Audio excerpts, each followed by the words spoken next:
NANI?! Dynamite! Dynamite!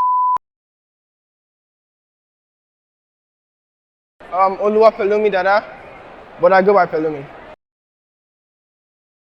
I'm a student. Students don't make money, huh? A lot of money. Like 150K. My mind? I beg your pardon? My mind. I think it's 1 in a million.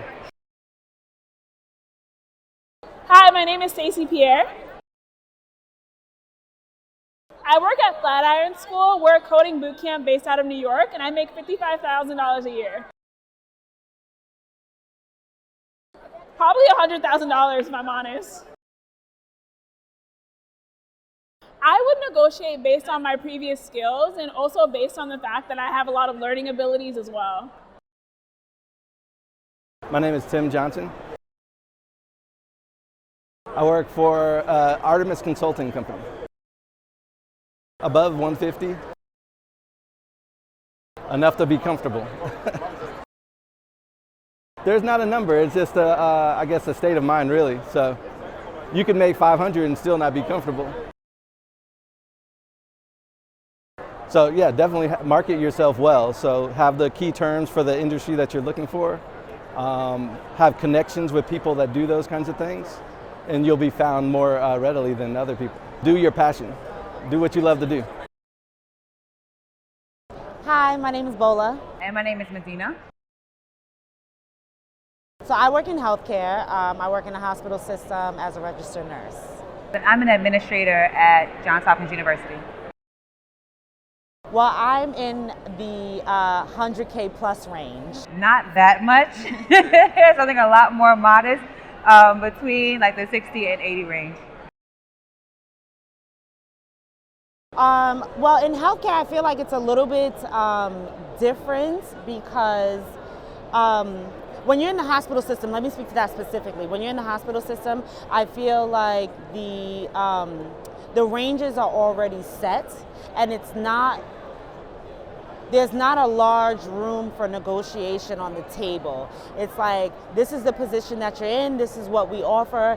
It's almost like a take it or leave it situation, but I do want people to know that feel empowered to take it or leave it. Feel free to leave it on the table and to go to another company or hospital system that is going to pay you a little bit more, for what you're worth, or have better benefit packages, because I feel like even not enough people are talking about benefit packages and what comes along with that. And that's actually really important. I would say first and foremost, do your research, because although universities are perceived to make a lot of money and have a lot of money, it doesn't necessarily mean that that's what's going to go into one's salary. And so it's important to understand what the common range is for an entry-level position versus being a professor or being an administrator or being in maybe being in the finance department, for example, of a university. So it's important to do your research to understand what those ranges look like. The second thing I would also really advise potential folks who are going into the field, think about what else can you earn or what else can you negotiate that could be helpful. So for example, professional development. It costs thousands of dollars to come to conferences. So if you get an offer that's not exactly what you're looking for, you can also negotiate, okay, travel. If you live in a big city, they'll pay for like your Metro card if you're from New York, or what kind of budget they will provide for you to go to conferences. Absolutely. Or additional education, so that you can leverage that later on. So it's not always about speaks to the benefits package. Exactly. Like so it's not always about the salary you get up front. It's what else you can leverage later on down the line, whether that be skills, experiences, certifications, things like that.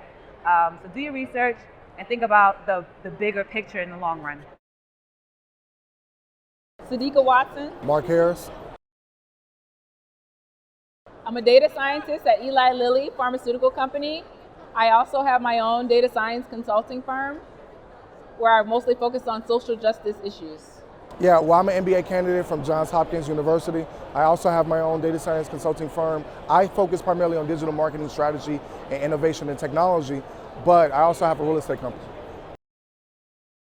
About $200,000, and I also receive equity shares in the company. I probably make about like $300,000.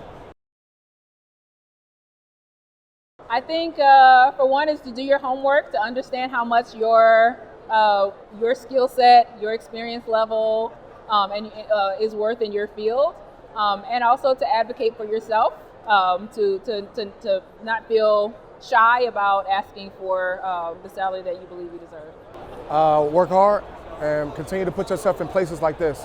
You want to network, you want to be conscientious of what it is your goals are and how to reach them, and don't be afraid to be mentorable. Yeah, mentors have always been my guiding force. They've always taught me how to negotiate, taught me how to articulate, even from a nice firm handshake to how I follow up on an email. All that matters, and so networking is important. Yeah. My name is Celine. I'm Brianna. I'm a student. I am also a student. I make $0 as of this very moment. I make $17 an hour as a peer staff at a study center. I would hope to be making around early six figures for the amount of internships I've done, hopefully in product management. I would also like to be making over six figures as a technical program manager. The one skill that will help me a lot is probably being data-driven. I do a lot of numbers and I use that to back up all of my strategies. Definitely strategic. I'm very strategic with my planning and organization. And as a technical program manager, I absolutely believe that having a plan ahead of time is essential for driving programs to closure. What's going on? My name is Dre Manning. I'm a creative producer. I make $90,000 a year.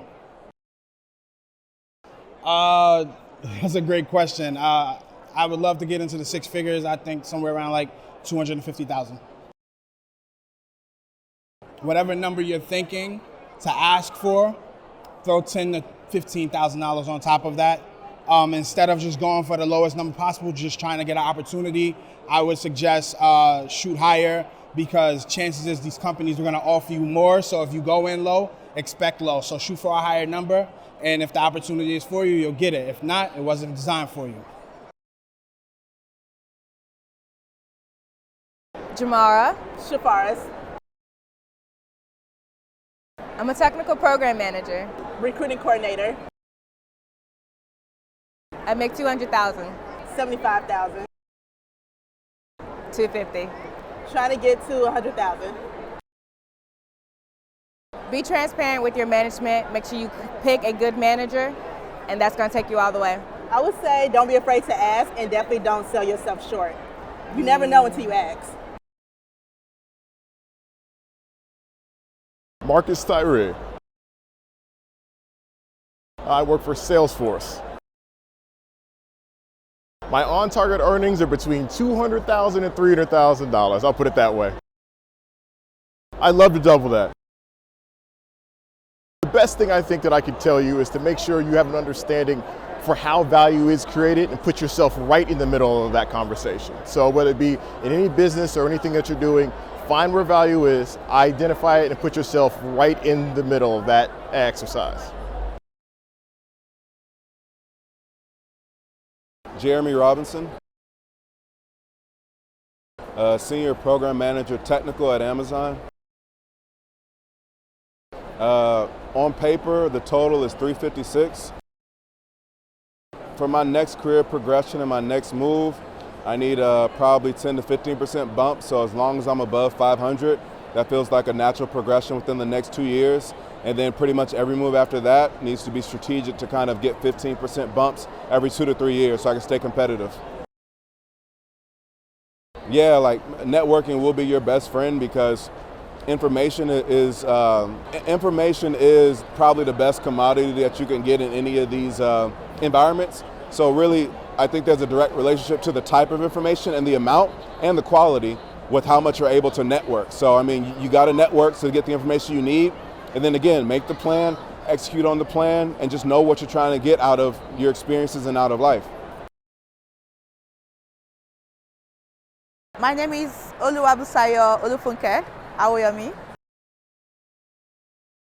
I'm currently a student.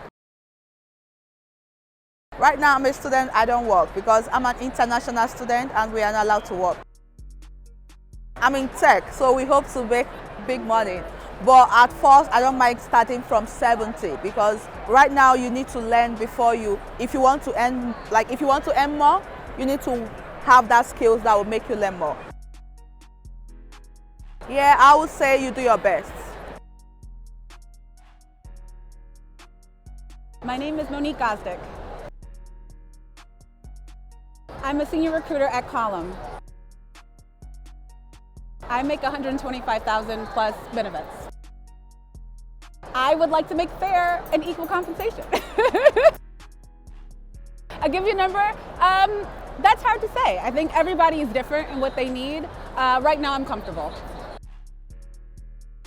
I would give advice to pursue companies who care about pay transparency. For example, the company that I work for, we have pay levels across the board, so everyone in that level makes the same amount. You don't have to worry about negotiating and fighting against your peers. And so finding companies who care about pay transparency means they'll care about you.